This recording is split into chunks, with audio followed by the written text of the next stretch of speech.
Hi, this is Neil Turbin. You're watching The Metal Voice. Here we are with none other than the amazing Gus G from Firewind and Ozzy Osbourne's band. What's up, everybody? So, well, great to see you, Gus. You too, man. How's the road been treating you, and how's rock and roll been treating you these days? Really good. Can't complain. Well, it's great to be here at NAMM 2017 in Anaheim, and wanted to ask you about the new Firewind album. Yeah, man. You guys have one coming out. It's been, what, It about just 5 years or so? Well, the last album came out, 5 years ago, 2012, and our new album is called Immortals, and it came out yesterday. Congratulations, that's awesome. Thank you. And, so you have a new singer, Henning Basse? Henning Basse, yeah. He used to sing in a band called Italian, and he was our touring singer for like 10 years ago. And he's just a great guy, great frontman, and with Henning, we go way back, like I said, and he helped me on my solo gigs a couple of years ago. And then, he was looking for a band, we were looking for a singer, because our singer quit back like in 2012. And it just seemed like the right thing to do, and here we are, our first album with him. Who was Henning singing with also? Was he singing with, I thought I saw his name with was it Uli or Michael Schenker? I saw him. He sung with Uli for for one tour here in America. You know what? I saw that tour. You saw that tour? Yeah. Oh, cool. So that's why I'm like, I was seeing Henning. Yeah, it's great singer. So you've seen him before, yeah. So I think Uli had a few singers, like a female singer. Yeah. He works with a lot of people. Yeah. So, he's been, Henning has been a part of a lot of projects. He sings in another band called NICHOLLS, and just done a lot of session jobs as well. Yeah, so it's great, and so to re-energize Firewind, ready to rock. He did. Yeah, he definitely brought a new energy to the band, and we're really excited to play some shows with him. Because we played together in Sweden a long time ago. It must have been 10 years ago. Sweden Rock Festival, right? That's a lot of miles under the bridge. Absolutely, man. Yeah, that's a great festival. Yeah, we were playing. Well, I'm sure you don't have to play the small stage anymore, but we were playing like one of the smaller stages. What was it I remember that one. Yeah, and it was fun. It was fun. Yeah, even the smaller stages, they were really cool. And I remember that a couple of times. I remember how cool you guys were to me, and I really appreciate that. Absolutely. It's always nice when well-known artists treat other artists with consideration and kindness. We're all in the same boat, man. It's people don't they don't know what's going on behind the curtain. It's not all glamorous stuff. They don't know. A lot of people don't realize what the hard work is. So it doesn't matter if somebody has more success than another guy or whatever, or something's happening for somebody at a specific time.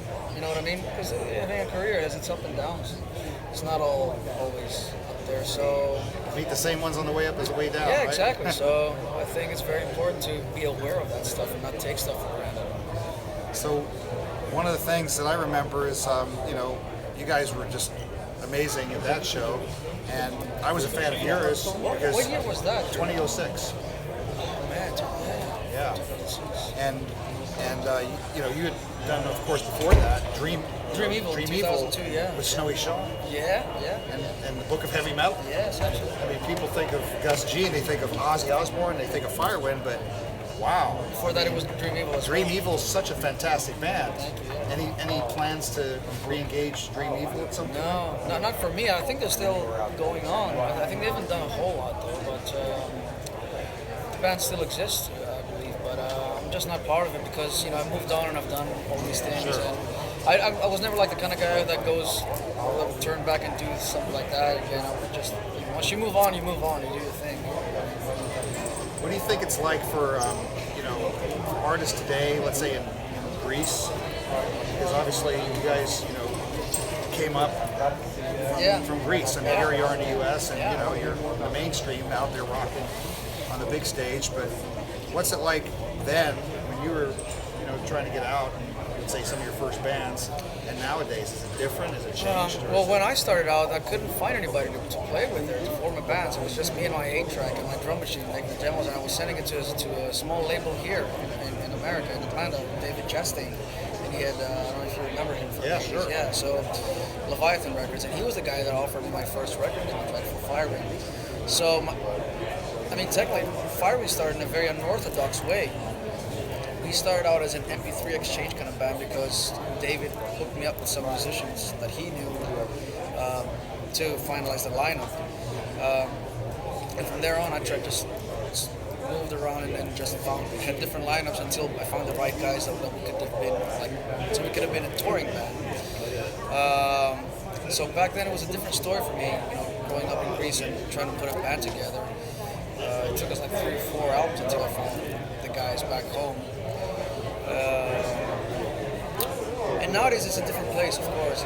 Nowadays it's not so much of a taboo to be a band from Italy or from Greece or from Southern Europe and do European tours or American tours. Back then it was harder. You had to be either like a German band or an English band or something, and your singer, if you didn't have a good accent, people didn't listen to it. Well, I remember you were also working with a few different guitar companies. So who are you endorsing today? And who you're I started working last year with Jackson Guitars. Just unveiled here today my new signature models from Jackson. Is that around here somewhere? It's in the next booth. Okay, we might have to go look at that. Yeah, absolutely. You should. So we can take a picture of it. You should. They look In your great. hands. That'd be awesome. They look amazing and they're great instruments. Yes. So tell us about your setup on your guitar, or kind of some of the gear that you're using, and why. Well, my setup is very simple. It's just a guitar and an amp.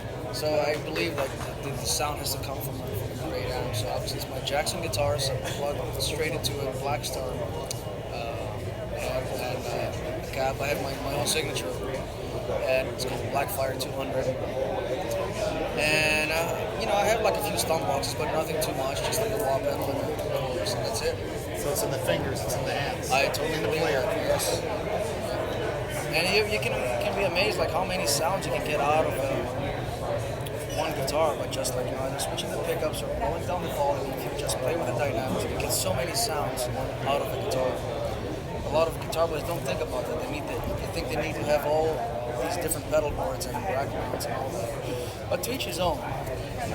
So when when you're playing with Ozzy, I mean, is that something that you think about? Let's say the other guitar players that were in Ozzy. I mean, of course you had Jakey Lee and Randy Rhoads and Brad Gillis and all these guys that are. I think all those guys come from that school of like that same approach with gear. Those guys just like the guitar and amp. I mean, my question is really. Do you feel like? Does it feel like any amount of pressure, like even? Yeah, of course. It's because such a lot of boots to try to It step is. into. It is. Of course, man. I would be lying if I said that it wasn't intimidating jumping into this, going into this. Of course it was. But at the same time, it was such a big challenge. It was a life-changing moment for me that I just could not have said no to that. I said, whatever happens, I said, I know I'm going to get crucified out there, but I have to go out there and I have to see what that will be like for me. And I try to do my best. That's all you can hope for. And we are there to make Ozzy shine. That's the bottom line. And I think when you joined the band with Ozzy, I thought it was around the time when I guess they were doing some kind of conference or convention here. It was like World of Warcraft. My first gig with Ozzy was here in Anaheim, August 2009. Exactly, it was the BlizzCon. Was it this convention center? I think it might have been here. It might have been here. Yeah, it was you remember correct. It was the World of Warcraft because he'd done some commercial with them, and he was like a special guest for that. And the whole event was televised like on pay-per-view or something. Wow, not too much pressure. Exactly, no pressure there at all. Yeah, only 100 million people watching. Wow. So that was my first gig with him. So how do you feel that went for you guitar-wise?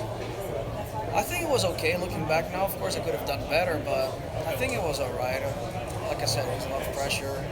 It was just a crazy thing for me to be happening to me at the same time. It was a lot to take in. So I was surprised they called me back and asked me like 2 weeks later to come back and do another show. The next show we did was at Sunset Strip Music Festival, where they were honoring Ozzy that year.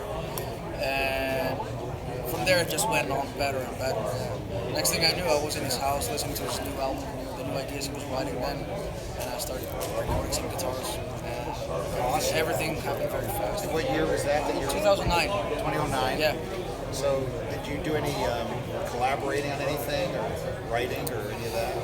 Recording? Well, after that, I mean, we wrote a couple of ideas together. It hasn't been recorded, just like some demos on the sound checks and stuff like that. But after the Scream tour ended, he went right back to Sabbath. So the new album by Ozzy has just been on hold for now. So just like everybody else, I'm just waiting to see when that will happen. I'm excited for you because I know you have the brand new album with Firewind out, and I'm sure Ozzy's going to be doing Ozzy again. Yeah, I'm sure. Yeah. Gus G's going to be doing Ozzy again. That's what we hope for. And but as far as touring, is that something that you're going to be doing with Firewind? Yeah. We start a tour next month in Europe and UK.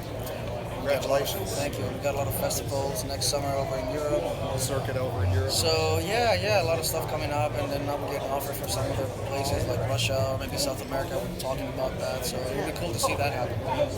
Excellent. Yeah.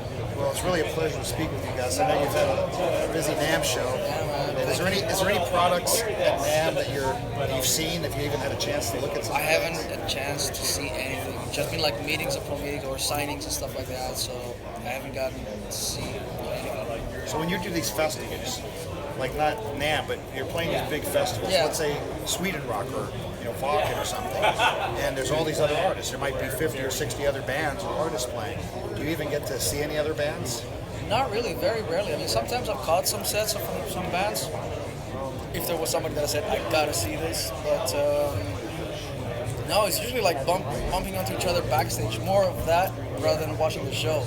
Like we'll see somebody like an old touring buddy, hey man, what's up, and all that. And yeah. So unlike fans who get to enjoy seeing like Sweden Rock, seeing 60 or 70 bands, 4 stages, and it's impossible to see that many bands. You might see 20 or 30, Exactly. 10 or 20 is hard enough. Exactly. Yeah. But for you, an artist like yourself, who's like you're doing shows every day, it's on the calendar. You might have a day off to travel, and you're consistent shows, so you don't even get to tie your shoelace or You're right. Yeah. finish your dinner. Yeah, by the time you get there, you know how it goes. You get there, you gotta get your stuff together. There's no sound checks at festival, just line checks. Off you go, you do the show, and then like I say, try to get some quick dinner, maybe some press, and then you gotta drive like another 4 hours to the airport to go to the next gig or whatever. But you gotta love traveling. You gotta love that lifestyle in order to be able to do that. It's not for everyone. I always say that.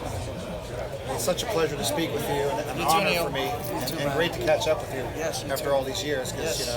it's been 2006 since Oh yeah, a long time, we man. rocked together in Sweden. Absolutely. And then saw you again at the Randy Rhoads Remembered, and that was 2014. Yeah, 3 years ago. Yeah, that was You cool. played that one. Yes. You Yeah. killed it. Yeah. Man. And here we are at NAMM 2017, NAMM show here in Fender and Jackson. And we want to take a look at that Jackson guitar before you leave. All right. Let's do that.